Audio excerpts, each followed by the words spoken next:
ሰላም ጤና ይስጥልን ክቡራንና ውድ አድማጭ ተከታታዮቻችን፣ አሁን በተሰሙና መደመጥ ባለባቸው ሰበርና ልዩ ልዩ መረጃዎችን ይዘን ቀርበናል። እንደተለመደው ሁላችሁም ቪዲዮን ላይክ አድርጋችሁ እስከ ዜናችን ፍጻሜ ድረስ አብራችሁ እንድትቆዩ በአክብሮት እየጋበዝን፣ እንዲሁም ለዚህ ታላቅ የዩቲዩብ ቻናል አዲስ ሆናችሁ ደግሞ ሁላችሁም ዩቲዩብ ቻናሉን ሰብስክራይብ በማድረግ የደውል ምልክቷን በመጫን ኦል የምትለውን በማብራት ለዚህ ታላቅ የዩቲዩብ ቻናል ቤተሰብ እንድትሆኑ በአክብሮት እንጋብዛለን።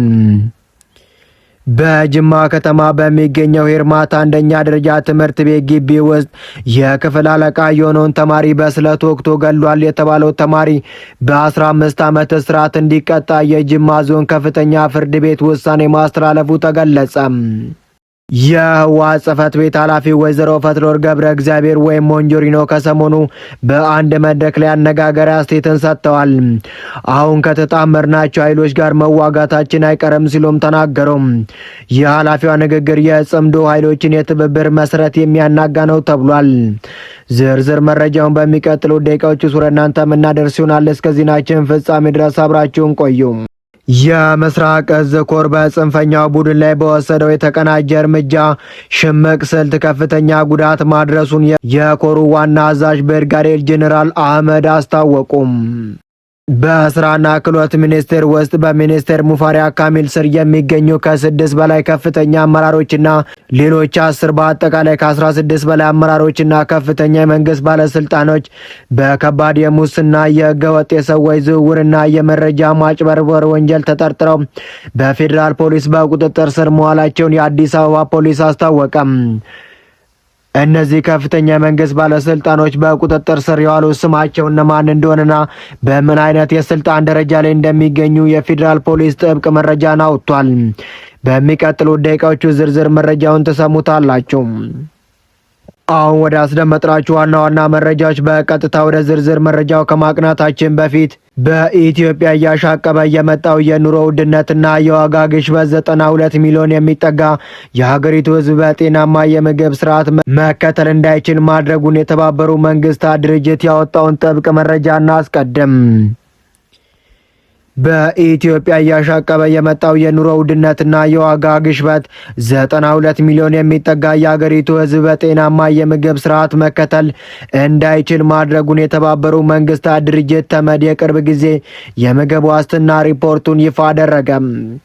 ሪፖርቱ እንዳመላከተው በኢትዮጵያ ጤናማ የምግብ ስርዓትን ለማስጠበቅ በነፍስ ወከፍ የሚወጣው ወጪ በቀጠና ወይም ምስራቅ አፍሪካ ከፍተኛ ሆኗል። ባለፈው የአውሮፓውያኖቹ ዓመት በኢትዮጵያ አንድ ሰው ጤናማ ምግብ ለማግኘት በቀን $4.7 ማውጣት የነበረበት ሲሆን ይህ ከጎረቤት ሀገር ኬንያ፣ ኡጋንዳና ታንዛኒያ በእጅጉ የላቀ እንደሆነ ተገልጿል። ከፈረንጆቹ 2023 እስከ 2025 ባለው ጊዜ ውስጥ 60 በመቶ የሚሆነው ኢትዮጵያዊ መካከለኛና ከፍተኛ የምግብ ዋስትና እጦት ገጥሞት እንደነበር ሪፖርቱ አብራርቷል። ይሁን እንጂ ይህ የተመድ ሪፖርት ባለፉት ዓመታት በጦርነት ክፉኛ የተጎዳውን የትግራይ ክልል መረጃ ያላካተተ በመሆኑ ሀገራዊ የምግብ ቀውሱ አሃዝ ሪፖርቱ ካቀረበው እጅግ የከፋ ሊሆን እንደሚችል የኢኮኖሚ ባለሙያዎች ይገምታሉ። ይህ የተመድ ሪፖርት የሚያሳየው የኢትዮጵያ ማክሮ ኢኮኖሚ ቀውስ በዜጎች የዕለት ተዕለት ሕይወትና ጤና ላይ እየደረሰ ያለውን አውዳሚ ተጽዕኖ ነው።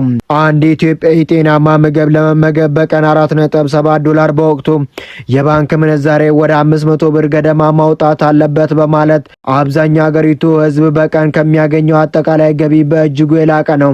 ይህ የዋጋ ንረት ሀገሪቱ በግብርናው ዘርፍ እያመጣች ነው ከምትለው የምርት እድገት ትርክት ጋር በእጅጉ ይቃረናል።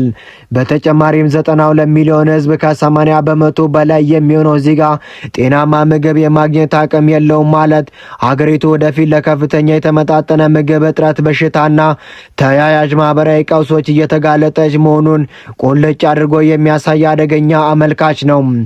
መንግስት የፖለቲካና የጸጥታ ቀውሶችን ፈቶ ምርታማነትን ካላሳደገና የዋጋ ግሽበቱ መቆጣጠር ካልቻለ ይህ የምግብ ዋስትና እጦት ወደ ሀገራዊ የህልውና አደጋ ማምራቱ የማይቀር መሆኑ ይህ ክስተት በግልጽ ያሳያል። የህወሓት ጽሕፈት ቤት ኃላፊ ወይዘሮ ፈትለወርቅ ገብረ እግዚአብሔር ወይም ሞንጆሪኖ ከሰሞኑ በአንድ መድረክ ላይ አነጋጋሪ አስተያየትን ሰጥተዋል። አሁን ከተጣመርናቸው ኃይሎች ጋር መዋጋታችን አይቀርም ሲሉም ተናገሩ። የኃላፊዋ ንግግር የጽምዶ ኃይሎችን የትብብር መሰረት የሚያናጋ ነው ተብሎ በብዙዎች ዘንድ መነጋገሪያም ሆኗል።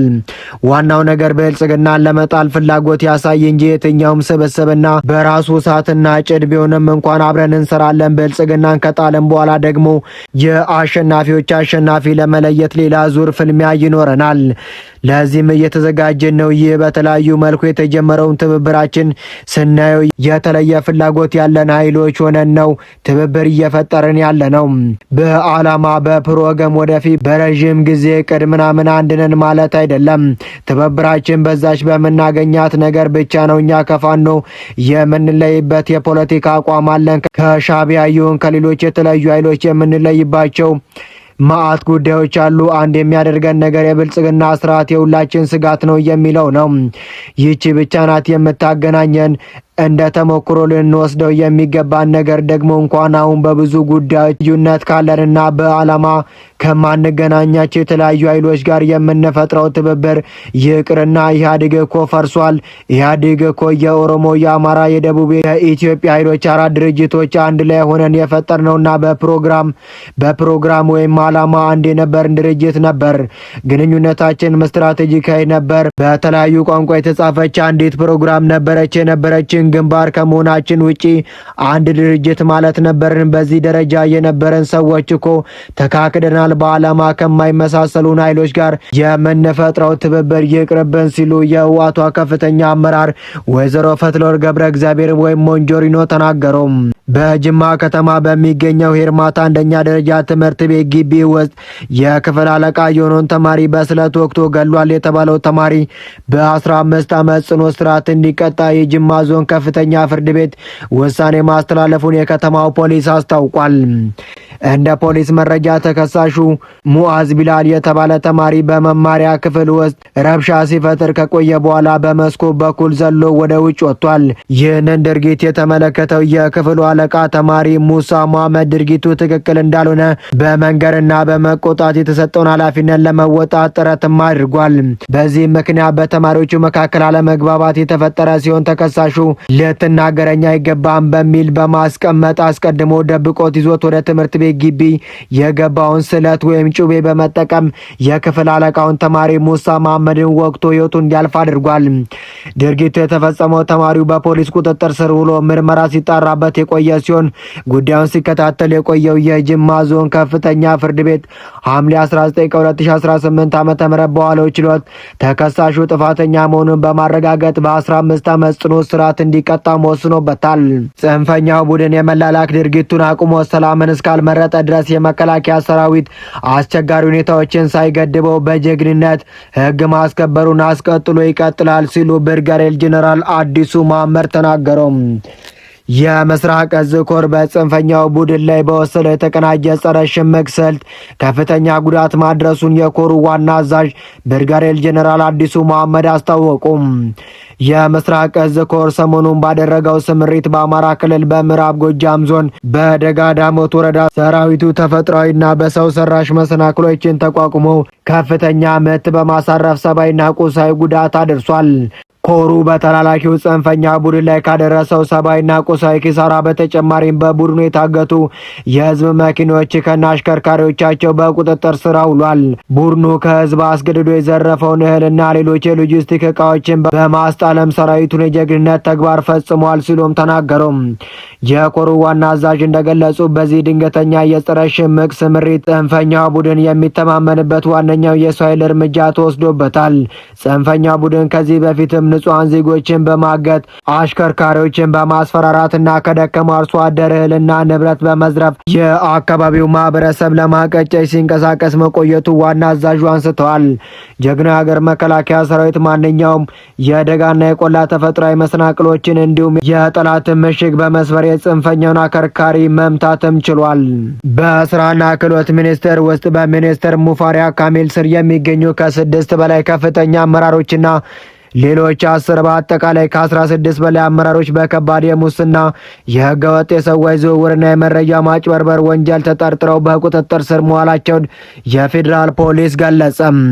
በቁጥጥር ስር ከዋሉት አመራሮች መካከል የኢትዮጵያ ስራ ገበያ መረጃ ስርዓት ፕሮጀክት ጽህፈት ቤት ኃላፊ አቶ ብርሃኑ አለቃ፣ የውጭ ሀገር ስራ ስምሪትና ስራ አስፈጻሚ አቶ ኤርሚያስ ተክሉ እንዲሁም አቶ ነቢይ፣ አቶ ማቲያስና ሌሎች ከፍተኛ ኃላፊዎች እንደሚገኙበትም ታውቋል። የፌዴራል ፖሊስ አባላት ወደ ሚኒስቴር መስሪያ ቤቱ በወረቀት የተዘጋጁ ተጠርጣሪዎችን ስም ዝርዝር ይዘው በመግባት የተጠቀሱትን ባለስልጣናት አንድ በአንድ ለቅመው በሰራተኛቸው ፊት በቁጥጥር ስር በመዋል ወደ እስር ቤት ወስደዋቸዋል። በእነዚህ አመራሮች ላይ የቀረበው ከባድ ጥርጣሬን በተመለከተ በአረብ ሀገራት ለስራ ከተሰማሩ ኢትዮጵያን ወገኖች ጋር በተያያዘ የተፈጸመው ከፍተኛ የማጭበርበር ድርጊትን ያካተተ ሲሆን ባለስልጣናቱ መንግስት ማግኘት የሚገባውን የውጭ ምንዛሪ ለራሳቸው ጥቅም መዋላቸውን፣ በህገወጥ የሰዎች ዝውውር መሳተፋቸውና በኢትዮጵያ ስራ ገበያ መረጃ ስርዓት የተመዘገበ የውጭ ሀገራት ሰራተኞች መረጃ ከሲስተም ላይ በማጥፋት የመንግስትን ጥቅምና መረጃን ለመደበቅ መሞከራቸውም ተጠቅሷል። በቁጥጥር ስር የዋሉት ባለስልጣናት የዜጎችን ክብር፣ ደህንነትና የስራ ዋስትና አስጠብቀው በውጭ ሀገራት ስራ ገበያ ላይ እንዲሰማሩ የማድረግ ህጋዊና መንግስታዊ ኃላፊነት የተጣለባቸው ቢሆንም ይህንን ህዝባዊ አደራ ወደ ጎን በመተው ስልጣናቸውን ለግል ማከማቸትና ላላስፈላጊ ጥቅም አውለውታል በሚል በህግ እንዲጠየቁም ገልጸዋል።